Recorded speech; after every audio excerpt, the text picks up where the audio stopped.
Hello नमस्कार, मैं doctor Rajneesh Kumar आप सभी का एक बार फिर से हार्दिक स्वागत करता हूं। आज के वीडियो लेक्चर में हम बातचीत करेंगे डॉक्टर बच्चन सिंह कृत हिंदी साहित्य का दूसरा इतिहास के ऊपर, जिसमें कि हम द्विवेदी युग से लेकर अब तक के जितने भी कथन रहे हैं उनके सब पर विचार करेंगे। इससे पहले हमने आदिकाल से लेकर भारतेंदु युग तक के साहित्य पर बातचीत कर लिया था। उम्मीद है कि इस वीडियो लेक्चर के बाद डॉक्टर बच्चन सिंह कृत हिंदी साहित्य के पूरे कथनों पर हम विचार कर लेंगे और इस तरह से आचार्य रामचंद्र शुक्ल, आचार्य हजारी प्रसाद द्विवेदी और डॉक्टर बच्चन सिंह तीन हिंदी साहित्य के इतिहास ग्रंथों पर हम संपूर्ण रूप से अध्ययन कर पाएंगे। ठीक है, तो देखते हैं। पहला जो कोटेशन है यहाँ द्विवेदी युग से अब तक जो बच्चन सिंह के कथन है, पहला कोटेशन है कि सरस्वती में समसामयिकता के प्रति अधिक आग्रह है, पर भारतेंदु के गद्य में जो जिंदा दिली, सरसता, हंसमुखता और व्यंग है वह सरस्वती में प्रकाशित गद्य में कहाँ है। ये बच्चन सिंह का कोटेशन है। एक तरीके से आप जानते हैं कि भारतेंदु युग में जो गद्य लिखा जा रहा था उसको हंसमुख गद्य भी कहा जाता है, लेकिन सरस्वती जो कि हिंदी साहित्य के इतिहास में और पत्रिका के इतिहास में एक टर्निंग पॉइंट थी, लेकिन उसमें जो गद्य लिखे जा रहे थे उस टाइप के नहीं थे जैसे कि भारतेंदु युग के थे। अगला जो कोटेशन है, गद्य पद्य की भाषा खड़ी बोली हो गई, इसका श्रेय द्विवेदी जी को है। यहाँ पर द्विवेदी जी कौन है? महावीर प्रसाद द्विवेदी हैं। अगला कोटेशन, भारतेंदु मंडल के लोगों ने खड़ी बोली में जो पद्य रचनाएं की उनमें ब्रज भाषा का मिश्रण तो था ही, संज्ञाओं और क्रियापदों के भी रूप विकृत थे। विभक्तियां हटाने के लिए संधियों का रूप भी बिगाड़ दिया गया था। ठीक। अगला जो कोटेशन है, गुप्त जी महावीर प्रसाद द्विवेदी की निर्मित थे। देखिए, इतना दूर तक का कोटेशन भी इम्पोर्टेंट हो सकता है। गुप्त जी महावीर प्रसाद द्विवेदी के निर्मित थे। उनका जन्म चिरगांव झांसी में हुआ था। गांव की सरलता, निश्चलता और कर्मठता की वे सजीव मूर्ति थे, ठीक अपने काव्य गुरु द्विवेदी जी की तरह। तो यहाँ पर मैथिली शरण गुप्त और महावीर प्रसाद द्विवेदी, इन दोनों का जो आपसी संबंध है उस पर चर्चा कर रहे हैं। अगला कोटेशन है कि वे काव्य रस में अनुभव, काव्य गुण, छंद के ठीक निर्वाह के आग्रही हैं। उनका श्रृंगार रस दाम्पत्य प्रेम की लक्ष्मण रेखा नहीं लांघता। गुप्त जी जिस संधि स्थल पर खड़े थे वहाँ आर्यत्व के प्रति मोह अस्वाभाविक नहीं था। यहाँ पर आचार्यत्व होना चाहिए था। गुप्त जी जिस संधि स्थल पर खड़े थे वहाँ आचार्यत्व के प्रति मोह अस्वाभाविक नहीं है। अगला कोटेशन, उनका विचार गांधीवाद से प्रभावित था। गांधी जी के न्यायवादी सिद्धांत में उनकी गहरी आस्था थी। दूसरी ओर वे राज्यविहीन समाज की यूटोपिया भी प्रस्तुत करते हैं। अब ये मैथिली शरण गुप्त के बारे में ही चल रहा है सब। उनकी नारियों में उर्मिला का चरित्र चित्रण सबसे अधिक निष्प्रभ और ठंडा है। रोने के अतिरिक्त उसे कोई और काम ही नहीं है। महात्मा गांधी ने भी कहा था कि उर्मिला को इतना अधिक न रुलाया जाता तो अच्छा था। तो ये उर्मिला यानी कि जो साकेत में वर्णन किया गया है और नवम सर्ग है जिसमें कि उर्मिला के विरह वर्णन का चित्रण है, उसके संदर्भ में कथन है पूरा। अगला कोटेशन है, उन्होंने अपने को कौटुंबिक कवि मात्र कहा है। दलित नारियों की ओर से गुप्त जी पुरुष वर्ग से सहानुभूति की भीख नहीं मांगते, बल्कि पुरुष को विगलित कर देने वाली करुणा की सृष्टि करते हैं। जितने भी कथन है सब बच्चन सिंह के हैं। जिस प्रकार उनके गुरु ने हिंदी गद्य की भाषा का परिष्कार किया, उसी तरह उन्होंने खड़ी बोली पद्य की प्रकृति को सुरक्षित रखते हुए उसकी भाषा को संस्कार दिया। द्विवेदी जी के संरक्षण में उन्होंने एक शैली निर्मित की जिसे सरस्वती शैली कहा जा सकता है। ये बच्चन सिंह का कोटेशन। अभी महावीर प्रसाद द्विवेदी और मैथिली शरण गुप्त के जो योगदान है हिंदी साहित्य के विकास में, उस पर ही चर्चा हो रही है। अब नए कवि आ गए, लेकिन उद्धव शतक का आकर्षण अब भी बना हुआ है। उन्होंने विषय वस्तु भक्ति काल से, सूरदास से ली है, छंद और शिल्प रीतिकाल से। इंपॉर्टेंट, आप देख रहे हैं दो कालखंडों से तुलना की जा रही है। उद्धव शतक की जगन्नाथ दास रत्नाकर की जो रचना है कि उनका जो विषय वस्तु है वो भक्ति काल से है और उन जब सूरदास से ली है, और जो शिल्प है वो किसे है, रीतिकाल से। अगला कोटेशन, उद्धव शतक की टेक्निक और कसावट सतसई से ली गई है। इसके माध्यम से उन्होंने श्रृंगार ही नहीं, भक्ति, प्रेम और करुणा को भी साकार किया है। तो ये जगन्नाथ दास रत्नाकर के बारे में था। अगला जो कोटेशन है, वे ठेठ ब्रज भाषा के कवि थे। ये सत्यनारायण कवि रत्न करके एक कवि हैं, उनके बारे में कोटेशन है। उनकी कविता में किसानी, सहजता, गांधीवादी सात्विकता, देश प्रेम तथा प्राकृतिक सौंदर्य का स्वाभाविक मिश्रण है। ये मैथिली शरण गुप्त के छोटे भाई सिया शरण गुप्त के बारे में है, सियाराम शरण गुप्त। अगला जो कोटेशन है रामनरेश त्रिपाठी के बारे में, कि मिलन में विदेशी शासन से देशोद्धार, पथिक में उपनिवेशवाद के एक तंत्र से मुक्ति तथा स्वप्न में विदेशी आक्रमणकारियों से सुरक्षा का भाव है व्यंजित है। इन समस्याओं को बोलचाल की प्रवाह युक्त भाषा में पहले पहल त्रिपाठी जी ने ही किया था। तो मोस्ट इम्पॉर्टेंट कोटेशन, इसको ध्यान में रखिए।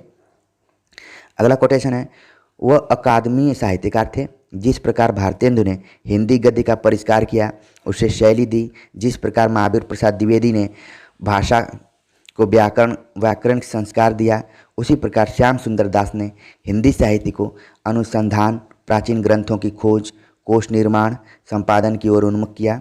नागरिक प्रचारी सभा के 3 संस्थापकों में से एक थे। तो बच्चन सिंह का एक कोटेशन श्याम सुंदर दास के बारे में है। और देखिए पहला ही वाक्य थोड़ा सा अलग ढंग का है कि वह अकादमी साहित्यकार थे। ठीक है। अगला जो कोटेशन है, श्याम सुंदर दास को व्यापक अर्थ में रामचंद्र शुक्ल और नंद दुलारे वाजपेयी के निर्माण का भी श्रेय है। ये बहुत बड़ी बात यहाँ पर कही जा रही है, जो कि एक तरीके से पिलर है रामचंद्र शुक्ल, उनके निर्माण में भी श्याम सुंदर दास का योगदान रहा है, ऐसा मानते हैं बच्चन सिंह। अगला कोटेशन है बाल मुकुंद गुप्त। गुप्त जी महावीर प्रसाद द्विवेदी के समसामयिक थे। द्विवेदी जी साहित्यिक पत्र के संपादक तो थे, तो गुप्त जी समाचार पत्र के, पर उनकी भाषा पर पत्रकारिता की भाषा ने जो धार चढ़ाई वह अप्रतिम है। द्विवेदी के समसामयिक होते हुए भी वे उनके इतिवृत्तात्मक प्रभाव मंडल से अस्पृश्य थे। व्याकरणिक शुद्धता में द्विवेदी जी से 20। अब यहाँ पर जो गुप्त शब्द आ रहा है ये बाल मुकुंद गुप्त के लिए, इसके पहले जो आ रहा था वो मैथिली शरण गुप्त के लिए था। तो ध्यान रखिए, व्याकरणिक शुद्धता में द्विवेदी जी से भी 20 थे। हो सकता है कि इतना दूर कहीं कोटेशन आ जाए कि किसके संदर्भ में बात कही जा रही है, तो ये है बाल मुकुंद गुप्त। ठीक। अनिस्थिरता शब्द को लेकर द्विवेदी जी और गुप्त जी में छिड़ने वाले विवाद से यह सिद्ध है। भाषा की सरसता और चुटीले व्यंग की कला में उनकी अद्वितीयता का क्या कहना। व्यंग्यात्मक गद्य लिखने में उनकी तुलना केवल निराला के गद्य से की जा सकती है। देखिए इंपॉर्टेंट इतना दूर बच्चन सिंह। अगला कोटेशन है, कितनी विडंबना है कि जिस समय सरस्वती शैली के लेखक और स्वयं सरस्वती के संपादक लॉर्ड कर्जन और अंग्रेजी राज्य का गुणानुवाद कर रहे थे, उसी समय गुप्त जी दोनों पर चोट करते हुए उनकी धज्जियाँ उड़ा रहे थे। वे हर प्रकार के अन्याय के विरुद्ध थे, चाहे वह राजनीतिक हो या साहित्यिक हो। ये बाल मुकुंद गुप्त यानी BMG के बारे में बहुत बड़ा कथन है बच्चन सिंह का, बहुत बड़ी बात वो कह रहे हैं। ठीक है। एक तरीके से सरस्वती पत्रिका, महावीर प्रसाद द्विवेदी, लॉर्ड कर्जन, इन सब पर चर्चा करते हुए जो बाल मुकुंद गुप्त का एकदम खरापन है उसके तरफ भी संकेत कर रहे हैं। अगला कोटेशन है, गोविंद नारायण मिश्र। मिश्र जी लेखक से पहले व्याकरण है। इतना दूर भी ध्यान रखिए, हो सकता है पूछ लिया जाए मिश्र जी लेखक से पहले व्याकरण है। तो जब मिश्र शब्द आया हुआ है गोविंद नारायण मिश्र के लिए, इसके पहले प्रताप नारायण मिश्र के लिए आता था। ठीक है। तो ध्यान रखिए कि हो सकता है परीक्षा में बदलते हुए पैटर्न में पूछ लिया जाए कि मिश्र जी लेखक से पहले व्याकरण है, और विकल्प में प्रताप नारायण मिश्र गोविंद नारायण मिश्र दोनों हो जाए, तो फिर आपका आंसर गोविंद नारायण मिश्र होना चाहिए। ठीक है। और किसका कथन है वो बच्चन सिंह का है, ये ध्यान में रखना है। प्राकृत विचार में भाषा के उद्भव और विकास पर विचार तथा विभक्ति विचार में विभक्तियों का व्याकरणिक विवेचन गोविंद नारायण मिश्र ने किया है। संस्कृत के उद्भट विद्वान होने के अतिरिक्त वे श्रेष्ठ भाषाविद और अनुसंधानता, कवि, कहानीकार और निबंधकार भी थे। पंडिताई और सहृदयता का जो विरल संयोग उनमें दिखाई पड़ता है वह आगे चलकर हजारी प्रसाद द्विवेदी में देखा गया है। ये चंद्रधर शर्मा गुलेरी के बारे में बात कही जा रही है। वे एक और अशोक की धर्म लिपियों का संपादन करते हैं, दीदारगंज की मूर्तियों का पुरातात्विक विश्लेषण करते हैं, पुरानी हिंदी नामक निबंध माला लिखकर अपभ्रंश की विशेषताओं का विद्वत्तापूर्ण उद्घाटन करते हैं। तो दूसरी ओर काशी, जय जमुना मैया जी, कछुआ धर्म, मारे सी मोही कुठाओं जैसे व्यक्तित्व व्यंजक निबंध भी लिख सकते हैं। तो ये भी चंद्रधर शर्मा गुलेरी के तरफ ही बात कही जा रही है, उनके बारे में ही बच्चन सिंह का कोटेशन है। एक चीज़ ध्यान में रखिए कि कई बार परीक्षाओं में पूछ लिया जाता है कि कौन सा निबंधकार किस प्रकृति का है, तो ये व्यक्तित्व व्यंजक निबंध लिखा करते थे चंद्रधर शर्मा गुलेरी। अगला जो कोटेशन है, इन निबंधों की 3 विशेषताएं हैं: जिंदा दिली, संदर्भण कला और चोट करने की व्यंग्यात्मक क्षमता।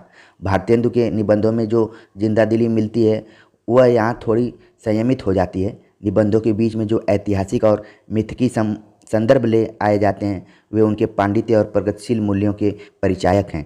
संदर्भण कला का कविता में सार्थक प्रयोग तुलसीदास ने किया है और निबंधों में गुलेरी जी और हजारी प्रसाद द्विवेदी ने। तो देखिए इतना दूर कब आ सकता है कि संदर्भण कला का कविता में सार्थक प्रयोग तुलसीदास ने किया है और निबंधों में गुलेरी जी और हजारी प्रसाद द्विवेदी ने। ये किसका मानना है? तो ये है बच्चन सिंह का। इस काल की आलोचना में 2 प्रवृत्तियां दिखाई देती हैं, रीतिवादी और उपयोगितावादी। ठीक, ये द्विवेदी युग के संदर्भ में बात कही जा रही है।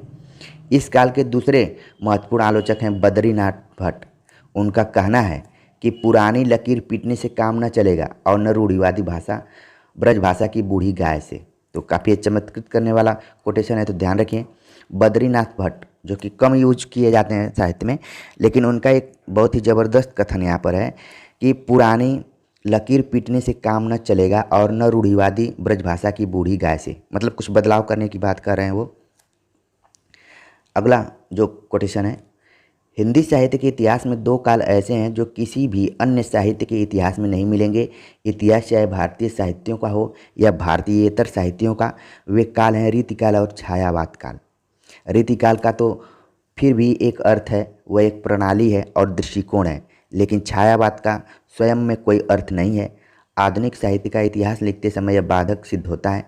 कविताओं के लिए छायावादी काव्य कह दिया जाता है, पर उसी कालखंड में लिखे गए गद्य को छायावादी गद्य नहीं कहा जाता। बच्चन सिंह ने एक तरीके से छायावाद के बारे में गंभीरता से अध्ययन करते हुए कुछ सवालों को उठाया है, तो इस कोटेशन को आप जरूर ध्यान में रखिए। इस समय के साहित्य को केवल एक नाम दिया जा सकता है, स्वच्छंदता काल। ठीक है, जिसको सारे लोग छायावाद कहते हैं। इससे पहले मैंने छायावाद के ऊपर जो परिभाषा दी गई है विभिन्न विद्वानों का मैंने कलेक्शन करके वीडियो लेक्चर बनाया था। डॉक्टर बच्चन सिंह ने छायावाद को ही एकदम से स्वच्छंदतावाद नाम दिया है वहाँ पर। ठीक है, अगला जो कोटेशन है, इस काल को स्वच्छंदतावाद कहने से 2 समस्याएं हल हो सकती हैं। एक तो तत्कालीन गद्य पद्य को एक ही शीर्षक के अंतर्गत अधिक सार्थक ढंग से विवेचित किया जा सकता है। दूसरे यह कि अन्य भारतीय साहित्यों और भारतीयतर साहित्यों के स्वच्छंदतावादी आंदोलनों रोमांटिक मूवमेंट से जुड़ जाता है। अगला कोटेशन, यदि कांग्रेस आंदोलन की शब्दावली लें तो कहा जा सकता है कि द्विवेदी युग के कवि मॉडरेट हैं और स्वच्छंदतावाद के लेखक राष्ट्रवादी थे। अपनी तलस्पर्शी साहित्यिक प्रतिभा के बावजूद शुक्ल जी मॉडरेट ही थे। तो ये देखिए कितना इम्पोर्टेंट यहाँ पर कथन है डॉक्टर बच्चन सिंह का। द्विवेदी युग के कवि लेखक मॉडरेट थे, छायावाद के लेखक राष्ट्रवादी थे, लेकिन अंत में शुक्ल जी को ही मॉडरेट मान रहे हैं वो। अगला कोटेशन, आंसू के प्रथम संस्करण में आत्मसंकोच है तो द्वितीय में आत्मप्रसार। इतना दूर तक भी कोटेशन पूछा जा सकता है। किसका है? बच्चन सिंह का। इस आत्मप्रसार में रहस्य और विश्व मंगल का भी समावेश हुआ है। आंसू की जमीन बहुत कुछ वैसी ही है जैसी कामायनी की है। इतना दूर से भी कोटेशन पूछा जा सकता है छोटा छोटा। प्रसाद इसे कामायनी के एक सर्ग के रूप में रखना चाहते थे, किंतु बाद में इसे नहीं रखा गया। बच्चन सिंह का ये कथन है। अगला कोटेशन, आंसू मानवीय विरह काव्य है। इतना दूर भी पूछा जा सकता है। इसमें प्रिय की सुंदर देह यष्टि का आकर्षण है, आलिंगन परिरंभण की मधुर स्मृतियाँ हैं, प्रेमजन पीड़ा है, दुख अनुभव है, पर यह सब यूटोपिया है, मानसिक स्वप्नजन्य है। ठीक है, बच्चन सिंह का ये कथन था। अगला कोटेशन, आंसू न प्रबंध काव्य है और न खंड काव्य है। हो सकता है पूछ लिया जाए किसका कथन है। छायावादी काव्य में सामान्यतः कथा तत्व की कमी है। बच्चन सिंह। निराला की राम की शक्ति पूजा में सूक्ष्मता के अनेक स्तरों पर विचरण करने वाली अर्थ योजना हिंदी प्रदेश का संयम और पौरुष है। बांग्ला रामायण जितनी बहिर्मुखी है, राम की शक्ति पूजा उतने ही अंतर्मुखी है। ये बच्चन सिंह का मानना है। भारतेंदु ने सर्वप्रथम भारतीय और पाश्चात्य नाट्य शैली को समन्वित किया। एक और वे जातीय जीवन को देश प्रेम के साथ उन्होंने जोड़ा, तो दूसरी ओर जीवन की यथार्थ चित्र भी उभारे। ये बच्चन सिंह का कहना है भारतेंदु के बारे में। अगला कोटेशन, कोई आत्मकेंद्रित अहमवादी और अपने भाग्य का स्वयं नियामक है, तो कोई महत्वाकांक्षी कांक्षाहीन वीतराग कर्मयोगी अजातशत्रु पहले प्रकार का पात्र है, तो स्कंदगुप्त दूसरे प्रकार का। स्कंदगुप्त भारत भूमि के उद्धार के लिए अकेला युद्ध करने को प्रस्तुत है। चाणक्य लौह स्तंभ की तरह अप्रणत, अद्भुत, आत्मविश्वासी, निर्मम और कूटनीतिज्ञ है। वह सिद्धि देखता है, साधन चाहे जो हो। मल्लिका में स्त्री की संपूर्ण गरिमा, सौंदर्य, करुणा, सरलता, स्निग्धता आदि साकार होठी है। देवसेना, कोमा, मालविका में प्रसाद की गीतिमयता मूर्तित है। ध्रुवस्वामिनी नारी अधिकार की आवाज़ बुलंद करती है। दांडायन भारतीय आधुनिकता के आलोक पुंज हैं। तो एक कोटेशन के माध्यम से बच्चन सिंह ने जयशंकर प्रसाद के नाटकों पर एक तरीके से अपनी समीक्षा प्रस्तुत कर दी है। तो ये कोटेशन बहुत इंपॉर्टेंट है, पूछ दिया जाएगा। दांडायन भारतीय आधुनिकता के आलोक पुंज है, किसका कथन है? तो बच्चन सिंह का। इसके अलावा जितने भी इसमें कोटेशन छोटे छोटे वाक्य दिए गए हैं सारे इंपॉर्टेंट हैं।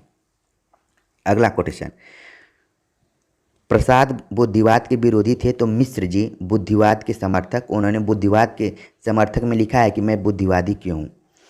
अच्छा, बड़े मजे की बात है कि अभी तक ये जो मिश्र जी है, तीसरा नाम आ रहा है। पहला प्रताप नारायण मिश्र, दूसरा गोविंद नारायण मिश्र, तीसरा है लक्ष्मी नारायण मिश्र। तो बड़ा ही ज़बरदस्त है कि सब में नारायण लगा हुआ है और सारे लोग मिश्र हैं। तो ये जहाँ पर बात हो रही है, जब भी प्रसाद से तुलना की जाए और वहाँ पर मिश्र लिखा जाए तो आप लक्ष्मी नारायण मिश्र समझिए।